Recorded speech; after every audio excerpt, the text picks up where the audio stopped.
Bonsoir. Merci beaucoup de nous avoir invités. Je suis Pape Bakary Sissoko, je suis philosophe et conférencier.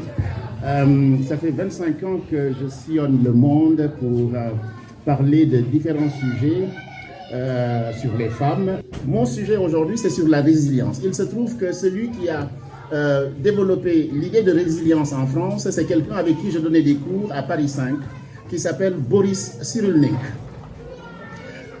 Ce n'est pas lui qui a créé le concept, mais c'est lui qui l'a développé. Dans tous ses livres, il parle de résilience. Qu'est-ce que la résilience? Je vais vous donner une image simplement. Regardez cette feuille, la plante là. Vous voyez la plante? Vous voyez? Voilà. Et vous voyez quoi? Il y a une fleur qui émerge. Vous allez dans le désert où il n'y a rien. Et vous voyez une petite plante qui sort. Donc, cette plante qui sort, elle renaît. Il y a une renaissance dans le vide, dans rien. On ne s'y attendait pas. C'est-à-dire qu'il faut la résilience, c'est la capacité de renaître, de refaire surface, de rebondir quand tout est désespéré. On dit non, ça ne va pas du tout. On a touché le fond. Mais regardez la plante, elle fend, elle sort. C'est ça la résilience, la capacité d'émerger. Nous avons dit je vous ai dit, il y a les guerres, les violences intrafamiliales, les accidents de la route. Les accidents de la route, parce que ce n'est pas seulement les violences intrafamiliales, c'est aussi les traumatismes qu'on a reçus.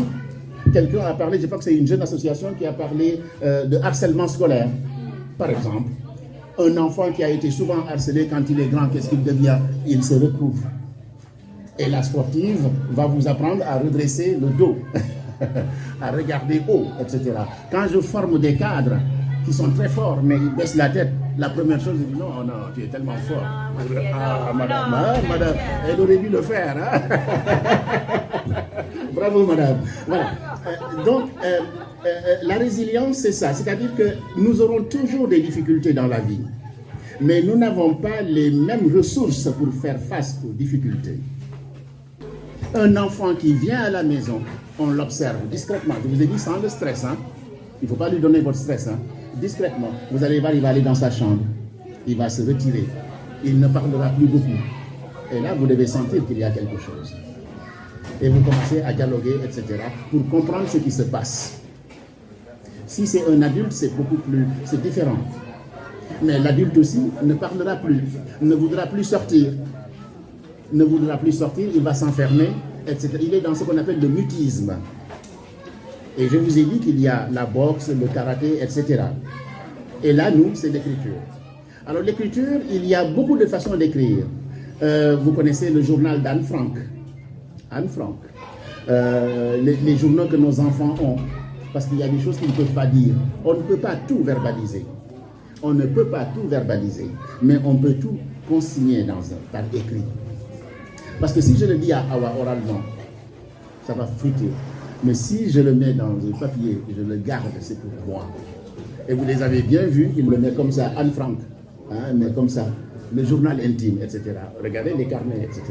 Et je sais qu'il y a des parents qui sont plus curieux, qui vont aller voir le carnet. C'est pas tellement bien, hein? C'est pas tellement bien.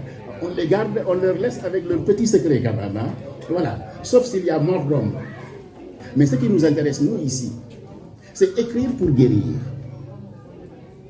Ce qui nous intéresse ici, c'est écrire pour guérir. Pourquoi écrire pour guérir? Parce que quand tu écris, tu es face à face avec ton texte blanc, ta feuille blanche. Tu es dans la solitude. Tu prends ton stylo. Ce qui était interdit à verbaliser, tu l'écris. Ce que tu ne peux pas dire à Hawa, parce que tu ne la connais pas, ou tu n'as pas confiance, ou tu n'as pas confiance en toi, tu ne vas pas le dire. Mais tu peux te mettre dans un coin, dans le noir, ce que vous voulez, pour écrire. On écrit pour se guérir. Il y a une dame à Sainte-Anne, une psychiatre, qui a beaucoup travaillé sur ça. Beaucoup. Et c'est pourquoi elle a écrit un livre qui s'appelle « Écrire pour guérir ».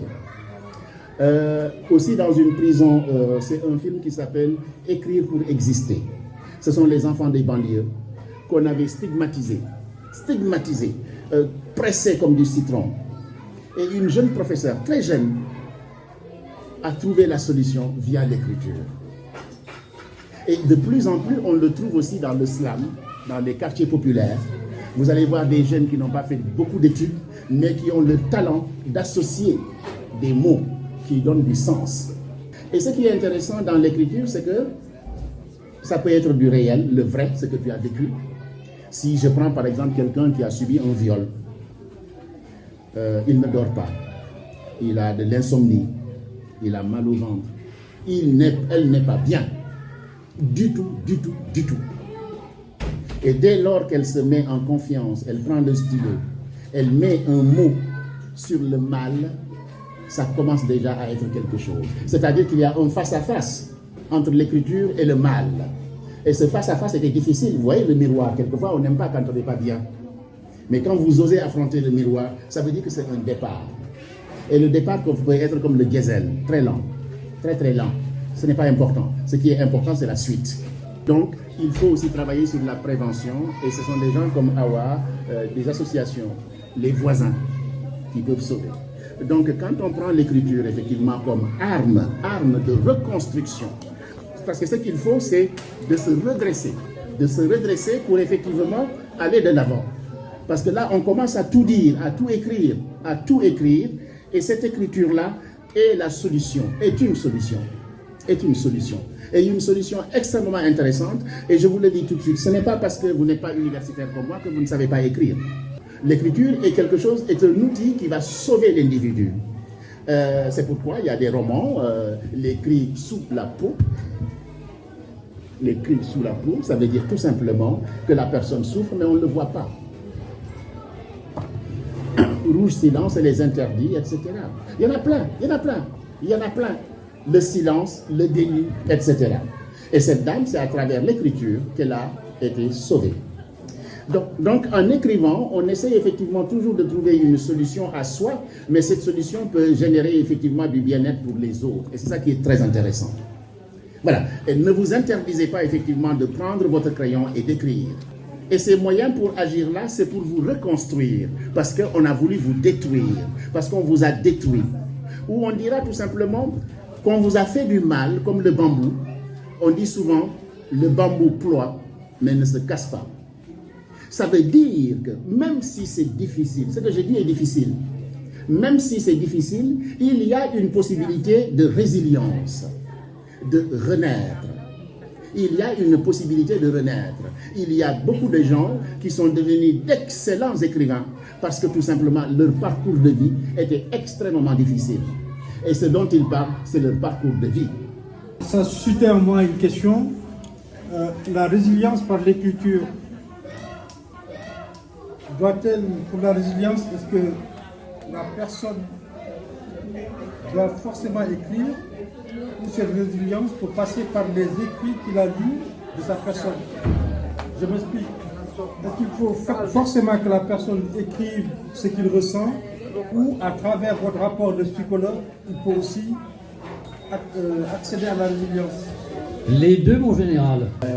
On l'a déjà dit, ce qui est très important, c'est que quand on commence à écrire, quand on commence à coucher sur papier, ça veut dire qu'on a amorcé quelque chose, c'est-à-dire qu'on a rencontré quelqu'un à qui on a fait confiance et qui vous a donné effectivement le chemin. Et c'est ce que vous faites ici, et c'est ce que j'ai vu dans l'exposition là-bas.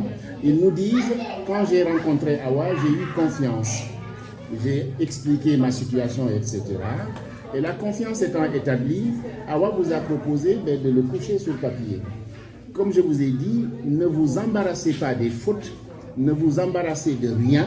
La créativité. La créativité, allez-y. Et après, on pourra construire. C'est plus une contribution qu'une question par rapport à la parentalité.